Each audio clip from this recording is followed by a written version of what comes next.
Согласно статье 106 Административно-процедурно-процессуального кодекса, административный иск подлежит рассмотрению по месту нахождения ответчика.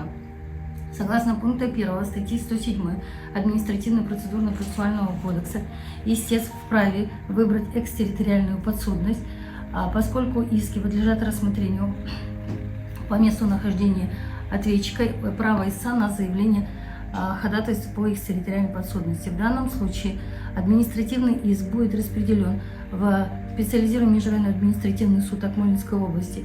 Вы имеете право заявить данное ходатайство. В случае заявления данного ходатайства данный административный иск будет автоматически перераспределен в административный суд другой области.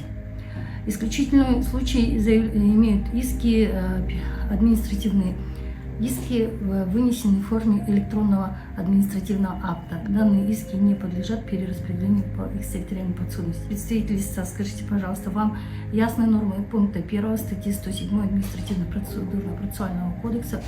Нормы АППК мне разъяснены, понятны, ясны. Я не сомневаюсь в беспристрастности суда в рассмотрении данного дела, поэтому я отказываюсь от применения экстерриториальности.